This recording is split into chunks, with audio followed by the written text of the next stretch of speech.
Hey guys, and welcome to a really freaking exciting video as we get to talk about the first actual footage from Battlefield 4.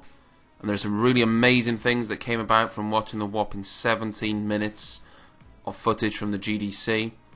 And I'm going to talk about my overall thoughts on the footage, and I'm going to try and pick on some things as well for some analysis at the same time.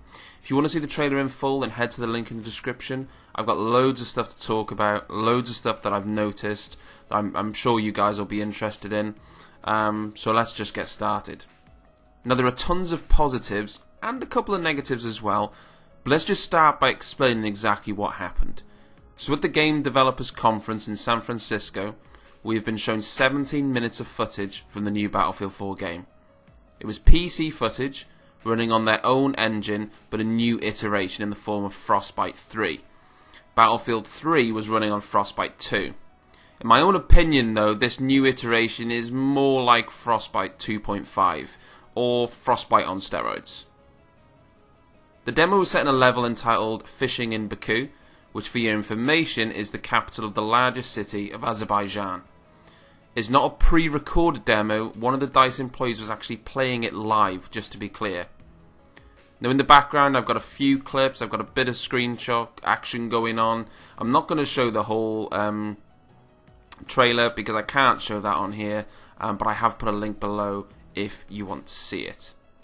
So first things first, the environment seems to be far more open in single player.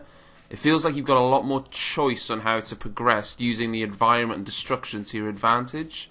Something that the Battlefield 3 single player really didn't take that much use of, as well as it could have. Now the game looks stunning. Battlefield 3 looked amazing, but this seems to have taken it to a new level in places. It has to be said that there are certain areas that feel exactly like Battlefield 3.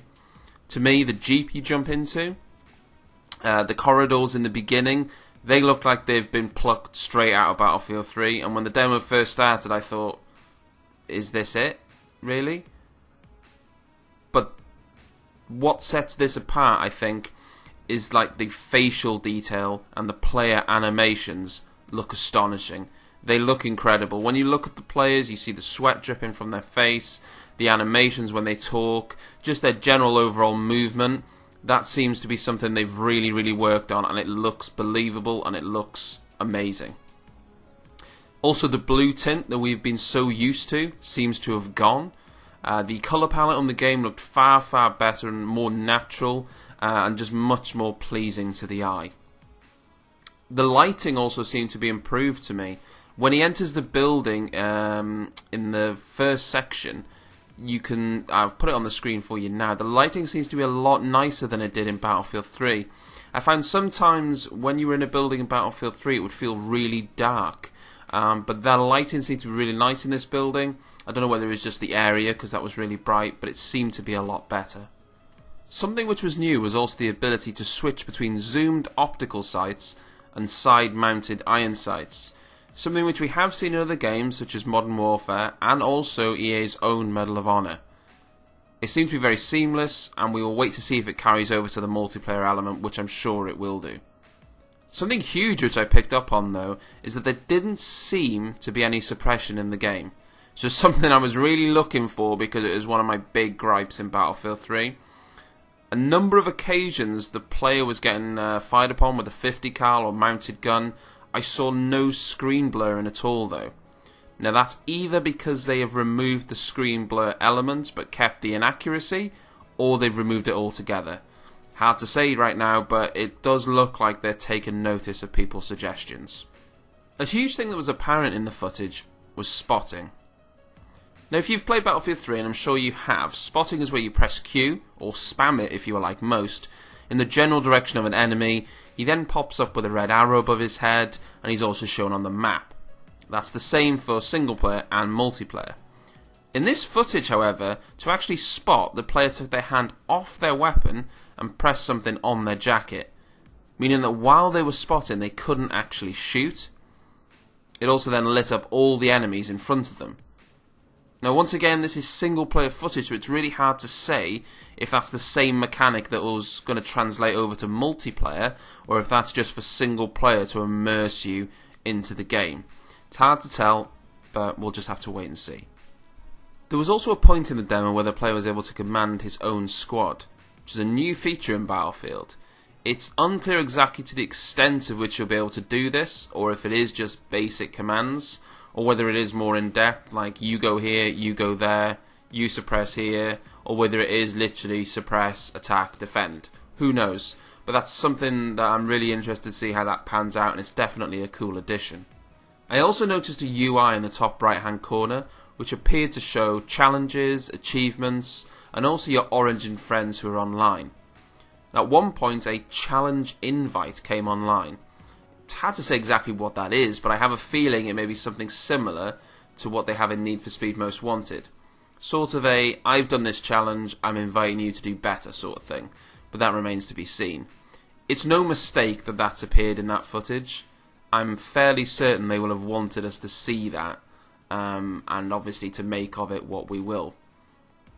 Of course, with the Battlelog integration and the base they now have with Battlelog, I expect social interaction to be absolutely huge in Battlefield 4, and I'm sure it's one of the things we'll be hearing a lot about before the release of the game. There are also some quick time events or cutscene integration, depending on what you want to call it in the game, judging from the footage. There are instances in the gameplay where you have to shoot out a window or save your fellow soldier by cutting off his leg. It's unclear if this is merely a button press or if it's an actual decision you're able to make. I'm guessing it's a button press, but it would be really nice if it was a decision and you had an ulterior option that you could do. The information we can gather from this footage is that the game will have Russian, American and Chinese forces, or at least they will in the single player, so we can presume this will carry forward and translate to the multiplayer. A return of Chinese forces is something that has been long requested since the release of Battlefield 3, so I think if they indeed do make a return to multiplayer, that will be a great addition. The end of the trailer also suggests playable areas in China, which could mean the introduction of some classic PLA Battlefield 2 maps maybe? Maybe even as the first DLC like Back to Karkand. Watch this space. Now at the end of the footage there was a female soldier shown, and my thoughts straight away were that there would be a multiplayer female soldier option in the game, because it's something that's been requested for a while. Already by DICE though, they have confirmed there will be no female playable option in multiplayer, so you have been warned. Now there will of course be a beta for Battlefield 4 later this year, and it also looks like that it's now been confirmed that that is when the game will be released. There are 3 ways to get into the beta. You can pre-order the game on Origin.com or through your Origin client, be a registered owner of Medal of Honor Warfighter Limited Edition or the Digital Deluxe Edition, and or be a Battlefield 3 Premium member. Those are your 3 options. If you've got any one of those, you will be able to get into the beta. Now this is literally the tip of the iceberg. Over the weeks and months we're going to get loads more footage, and I'm sure once I've had maybe more time, because I'm probably going to watch this trailer probably every minute now for quite some time, I'll probably notice other things as well that I'll update you guys on. But for now I hope you found this informative. I put a lot of time into it just getting it right so I could give as much information as possible. But like and subscribe, and as always, I'll catch you on the next one.